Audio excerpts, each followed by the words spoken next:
Our journey to Kobus village in Kween District saw us through this impassable road in Binyeng sub-county. It is here that we met 29-year-old Emily Chelimo, who is a housewife and a mother of 7. Emily cautiously led us to her Maritu home where she has lived for the past 12 years. Chelimo's modesty and hospitality beams through her as I sit to chat with her about her Maritu life. She, however, gets lost in deep thought before she narrates her rocky marriage. Chelimo is a living testimony of gender-based violence and has endured years of battering. Her body has scars from severe burns inflicted by the father of her children, who she still loves and calls husband. Close to a year ago, she experienced what she calls the most unforgettable pain in her life. She vividly recalls the fateful night when her husband poured hot water on her.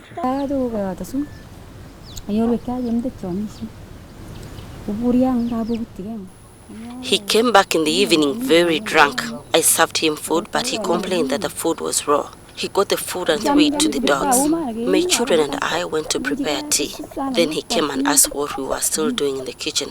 He slapped me twice, got the saucepan from the fire stones and poured the hot water on me. I was carrying my baby and he was targeting the face. But I turned and the water spilled on the shoulder and parts of the back plus the neck. Fortunately, the baby was not burned.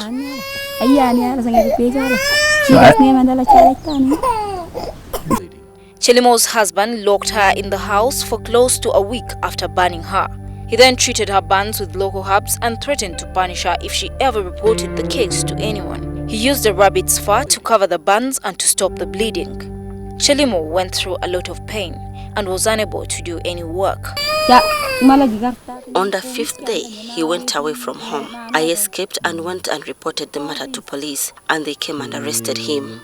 The Action Aid Women Protection Center in Kween District took on Chelimo, who could hardly raise the fees for treatment. This was just the beginning of her woes. Chelimo says a few years into her marriage, kicks and punches from her drunken husband became a daily routine. Prior to the violence, she says they regularly fought over petty issues. She shows scars on her body, which she says was sustained from the regular beatings from her husband. Chelimo says whenever they had such fights, clan heads would be called in to resolve them and life would go on. Whenever he is drunk, he is very hostile. He comes home and all he wants to do is to fight. But when he is not drunk, we are at peace. The patient wife in Chelimo always enabled her to persevere the humiliation despite the unbearable pain her husband unleashed on her. This time was not any different. She decided to go back to her Maritu home after getting treatment. But why? The reason I came back is because of my children. I imagined if I had left, who would have taken care of them? And I love my husband the way he is because we have had these children together. In these areas of Kapchora, Kweni and Buko, majority of the women think that when a husband batters you, he actually loves you and is trying to put you on the right path. Many of them end up going back to the same men who battered them. Psychologists call Chelimo's state the Stockholm Syndrome, which refers to how people who are taken hostage begin to identify with their tormentors as a survival reaction to life-threatening situations.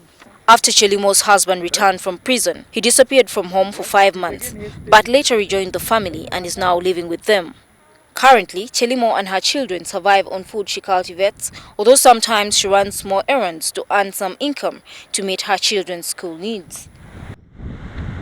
According to the Action Aid Women Protection Center project coordinator Patrick Kitio, gender-based violence is a norm in many households in Kween District. 22 to 25 women per month are reporting the issues at the center.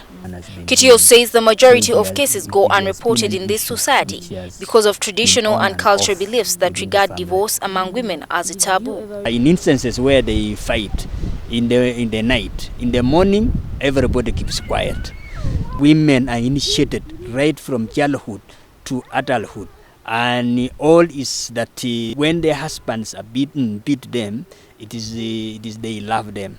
The few women who report cases of violence against them are the women who have been sensitized about their rights, and those are mostly found in town. Getrude Tumusiime Uwitware, NTV, Kween District.